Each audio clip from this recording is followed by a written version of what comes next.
Hello and welcome back to Contemporary Business. I'm Ivor Blumenthal. We're diving into a topic today that's been simmering under the surface, at least for me, in terms of our economic debates. The role of white representative business associations in South Africa's policy making activities, all the way from Representation on Business Unity South Africa through to the National Economic Development and Labour Council.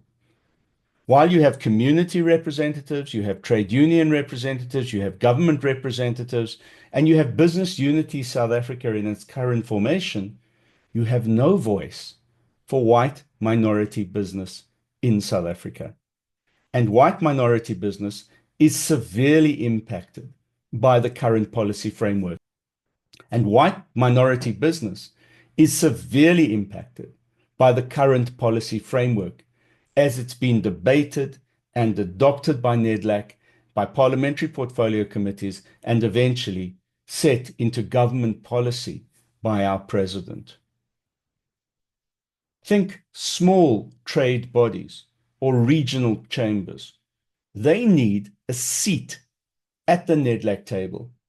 And it's critical that Business Unity South Africa, or BUSA as it's known, can be the key to getting these small white representative business associations to NEDLAC to have an impact. It's about fairness. It's about economic balance. And it's about counterbalancing all of those black representative bodies in those structures who have been there for 30 years. It's about economic balance. It's about avoiding blind spots in a country that cannot afford any longer to get this wrong. NEDLAC, the National Economic Development and Labour Council, is South Africa's big stage for economic talks.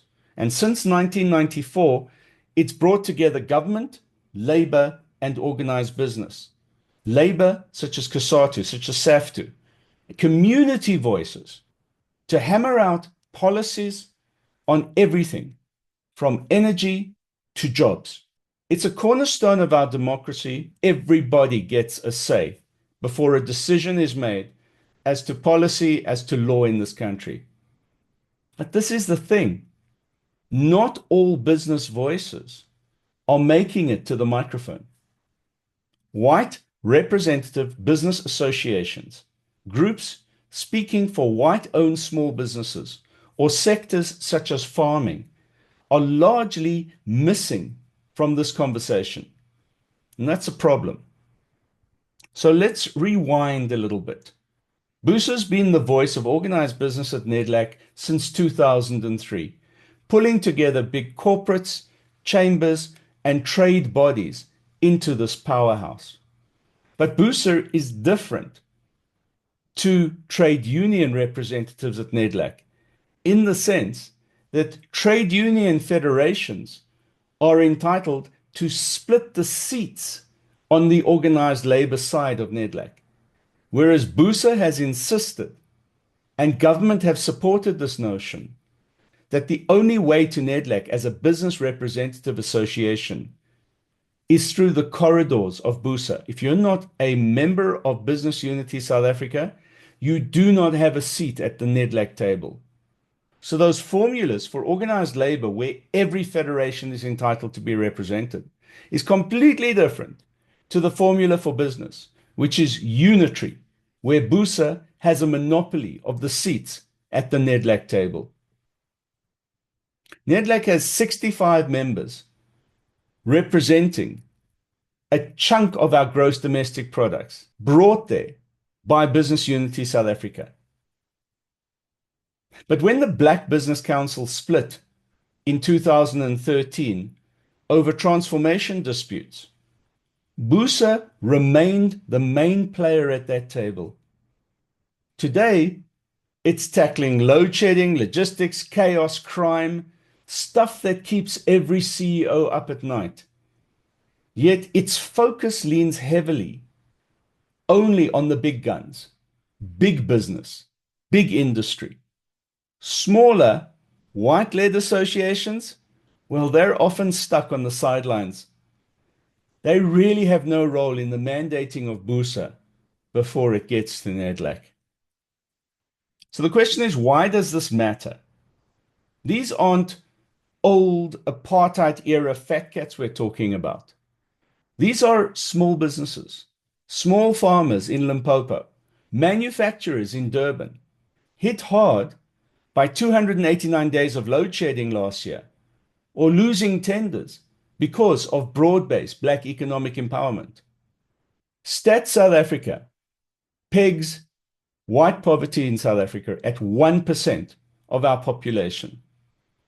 I'd argue, and this is backed up by multiple organizations, that white poverty in South Africa is closer to 10%, given unemployment, economic stagnation, and yes, triple BEE. So white small business associations represent that reality, but with no BUSA voice and with no NEDLAC voice. So their struggles do not shape policy here in South Africa. Think about the risks. NEDLAC's hashing out the energy action plan right now. Great stuff. But if rural white SMEs aren't heard, then we might fix Johannesburg's grid while leaving smaller regions in the dark. Or take skills development without the input and the impact of white associations representing the interests of small white SMEs in this country. Any programs implemented by the national government will miss their mark in terms of skills development. So let's look at social media, and let's look at the platform X in particular. I came across a post from a guy called Fakila who wrote this: I am warning of growing resentment when white voices feel ignored in South Africa. Inclusion can ease that tension, not stoke it. So how do we fix this? BUSA is the bridge. It's already got the muscle. It represents business at the South African Development Community Business Council and B20 globally. But its membership, 48 organizations, 16 corporates, they tilt towards the heavyweights, big business, big industry, well-organized sectors. Smaller white associations cannot afford to pay 95,000 Rand a year as an entry fee to BUSA. What if BUSA were to offer a tiered model with an associate rate which is affordable to small business representative organizations that need to be at that table? Or to set up a bigger caucus for these groups. In other words, to be active in making sure that the right people are at the table, not only the organizations that can pay. BUSA needs to give them a microphone in terms of its economic policy committee, because then suddenly NEDLAC will hear from the whole business community and not just the top end, and specifically not just the black end of that business community. Government is hooked on Stats South Africa's dodgy numbers. So for example, and I've said this before in this podcast, 1%, which is what Stats South Africa thinks white poverty is currently sitting at in South Africa. Experts like UCT's Tom Moultrie calls the 2022 census a work of fiction. If I'm right, and we're sitting on more like 10% of white poverty in South Africa, whites are really struggling. Policies like the SRD grant or BEE, they're flying blind. Take an example of disability. White disabled people have been cut out of triple BEE entitlement in terms of disability since 2010, when NEDLAC made an arbitrary decision that for some reason, people who were white and disabled physically or have a hidden disability somehow were no longer impoverished, somehow had jobs, somehow had income. Absolute misrepresentation of the real picture of those people who are white and disabled in South Africa. And yet NEDLAC made a conscious decision to cut white people out of the disability entitlement in terms of triple BE in this country. And so as a result, from government's perspective, every single government department did likewise. So since 2010, white disabled people and their parents and their families have been on the line for every single cent of their expense.